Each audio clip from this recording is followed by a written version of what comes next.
Qué gozo nos da que usted una vez más se conecte con nosotros aquí en Palabras de Esperanza. Con un nuevo tópico, necesitamos continuar creciendo en esperanza y hoy estamos hablando acerca del sentimiento de culpa. Estamos hablando del sentimiento de culpa, ese bloque que cargamos en el corazón. Ese tremendo pedazo de hierro pesado que está sobre nuestro pensamiento cuando la culpa nos acecha, nos persigue y nos lastima. Pero en la Biblia, evidentemente, hay más de uno que tuvo que lidiar con la realidad de la culpa. Y hubo un personaje que tocó fondo en el pecado. Pagó un precio terrible por eso, pero fue misericordiosamente rescatado por Dios y ese fue el rey David. David, de verdad que impresiona mi corazón cuando leo en la palabra del Señor que dice que fue conforme al corazón de Dios. Un hombre que fue un asesino, un hombre que llevaba la culpa de un adulterio. Un hombre que realmente cuando usted lee los salmos en uno que otro de los que él escribió, dice resignadamente, esperé al Señor. Me encontraba en el lodo cenagoso. Un hombre que llegó sumamente bajo y profundo en el sentimiento de la culpa. David tendrá algo que enseñarnos.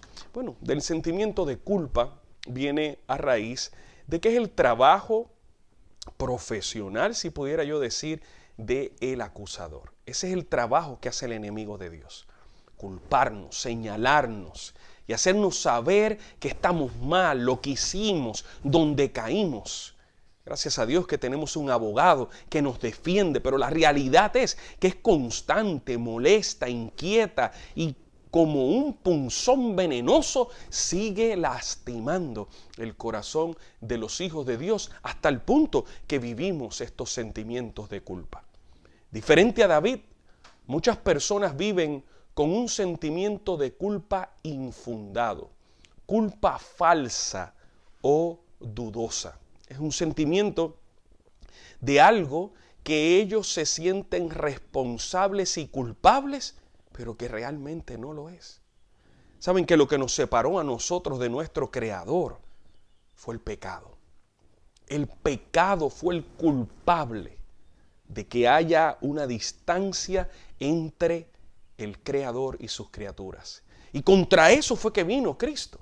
Cristo vino a trabajar, a hacerse responsable de lo que nos había separado para que nosotros pudiéramos recibir libertad y bendición a través de su perdón. Si la culpa es comprobada, la solución está en buscar la reparación siempre que sea posible y pedir perdón a Dios y a las personas ofendidas. La culpa no se tiene que cargar toda la vida. Si usted fue responsable de ese dolor o de ese error, note bien, hay esperanza si usted pide perdón. Si usted pide perdón, se alivia. Le pide perdón a Dios, le pide perdón al ofendido y un proceso de restauración comienza a avanzar en su vida y en la mía. Ese proceso de restauración lo vemos en el perdón del Padre. Lucas capítulo 15 nos habla de 3 cosas que se perdieron. Una moneda que se perdió dentro de una casa, una oveja que se le perdió al pastor porque se extravió y un hijo que tristemente abandonó el seno del hogar y se fue a disfrutar los placeres de la ciudad y tomó una herencia, la malgastó y llegó inclusive hasta los profundos límites de sufrir hambre, queriendo comer, dice la Biblia, lo que los cerdos estaban comiendo aquel día. Una de las más bellas y conocidas parábolas contadas por Jesús es la del hijo pródigo. registrada en el Evangelio según Lucas. Y Lucas capítulo 15, yo necesito que usted lo lea, saque tiempo para leer Lucas capítulo 15. Nos dice cómo ese hijo regresó.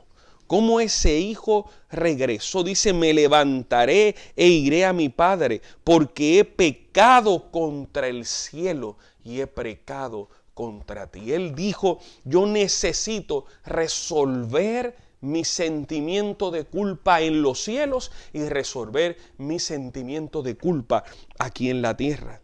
Dice la historia que corrió donde su papá y se llamó la atención en la historia cuando en vez de que el muchacho haya llegado a los brazos del padre, el padre salió al encuentro, corrió con todas sus fuerzas después de haberlo esperado por tanto tiempo en aquel dintel de aquella puerta, observando cuando su hijo iba a regresar y abrazándolo, lo besó, le perdonó y se levantó una fiesta que inició un proceso de restauración en la vida de este joven.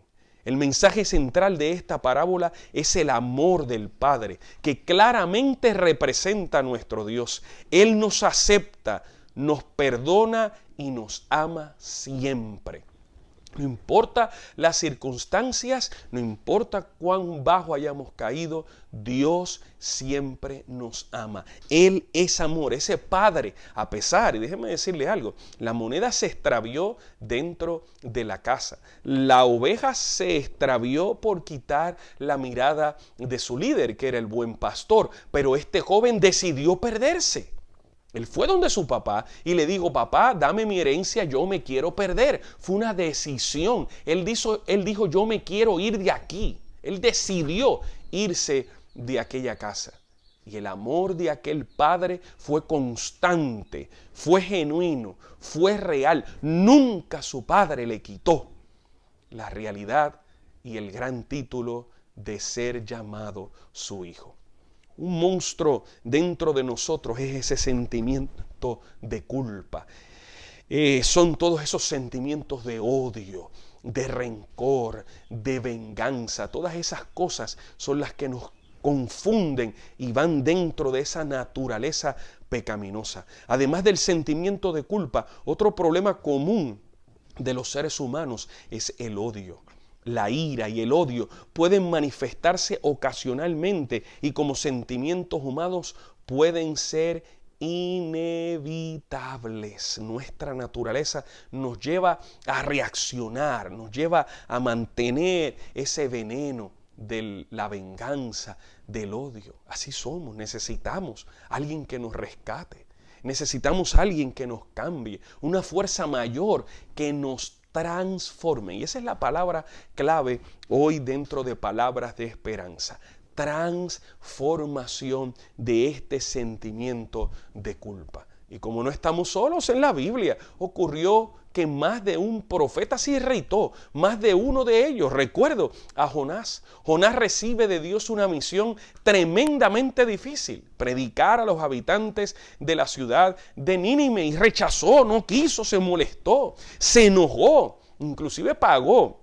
Dice la historia, un boleto, se montó en un barco en dirección contraria a donde Dios lo había enviado. Todos estos sentimientos internos en el Nuevo Testamento, les puedo hablar de cuando se hablaba de transformación. Una de las personas que llaman la atención es Juan, conocido como hijo del trueno. Un día le dijo Jesús, pégale fuego, pide que descienda fuego del cielo y que queme a toda esa gente que te rechaza. Estos son reacciones fuertes de un ser humano que carga sentimientos fuertes dentro de su corazón que necesitan transformación.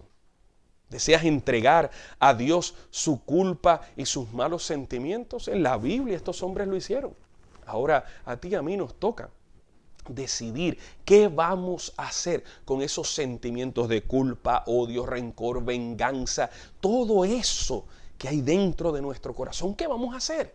Dios anhela que seamos transformados. Y tengo que ir a 2 de Corintios capítulo 3, verso 18, donde dice: por tanto, nosotros todos, mirando a cara descubierta en un espejo la gloria del Señor, a cara descubierta, tal y como somos transformados de gloria en gloria en la misma imagen, como por el Espíritu del Señor. Lo primero es que tenemos que quitarnos esa máscara. Lo primero es que tenemos que ser genuinos y mirarnos en ese glorioso ejemplo de nuestro Salvador Jesús. Y Él nos transformará de gloria en gloria con el poder, la fuerza transformadora del Espíritu del Señor. No son esos palabras de esperanza, lo son. No os conforméis, dice Romanos capítulo 12, verso 2, a este siglo. No seamos como los demás, sino transformaos por medio de la renovación de vuestro entendimiento, para que comprobéis cuál sea la buena voluntad de Dios, agradable y perfecta. Dios no desea que nosotros sigamos con esos sentimientos y esos pensamientos de odio, rencor y culpa en nuestro corazón. Dios desea que seamos transformados, que no nos conformemos, que no seamos como los demás. Es que aquel resolvió eso de esta forma. Dios no desea que seamos de esa forma. Dios desea que nuestro corazón sea restaurado. Si nosotros nos humillamos, hay cambio en nuestra vida. Si se humillare, dice 2 de Crónicas 7:14, si se humillare mi pueblo, sobre el cual mi nombre es invocado, y oraren y buscaren mi rostro, y se convirtieren de sus malos caminos, entonces yo iré desde los cielos y perdonaré sus pecados y sanaré su tierra. Aquí la clave es humillarnos. Y aquel muchacho tuvo que hacerlo. Allí entre los puercos se encontraba y tuvo que decir: tengo que regresar donde mi papá. No puedo seguir viviendo así. Yo tengo que empezar a caminar así sucio como estoy, así maloliente como me encuentro, así cabizbajo, con poca estima. Voy a caminar hacia mi Padre. Y la linda sorpresa, las palabras de esperanza para ti y para mí hoy, es que el papá salió corriendo. Y en vez de él encontrar a su padre que lo esperaba, lo encontró en medio del camino. Lo perdonó, como dice Crónicas. Lo perdonó y sanó su corazón para siempre. ¿Por qué todo esto? Porque usted es muy especial para Jesús. Decidamos en el día de hoy. Hoy es el primer día del resto de su vida. ¿Qué de esperanza? Decidamos hoy aceptar a ese único y exclusivo Salvador que puede cambiar y transformar nuestras vidas. Oremos. Querido Padre que estás en el cielo, hoy te damos el permiso para que transformes en estos días difíciles, transformes nuestra vida de sentimientos de culpa, odio, rencor, venganza. Arranca todo eso de nuestro corazón y danos paz, amor, mansedumbre, templanza, paciencia, para que nosotros podamos reflejar el gran, poderoso amor que tiene el Padre de abrazarnos y perdonarnos y aliviarnos de todos estos sentimientos tan difíciles. Si otros en el pasado en la Biblia lo vivieron y fueron transformados, haz lo mismo con cada uno de nosotros. Te lo pedimos y ya te lo agradecemos en el nombre de Jesús. Amén. Que el Señor te bendiga grandemente con estas palabras de esperanza y ponga paz en tu corazón.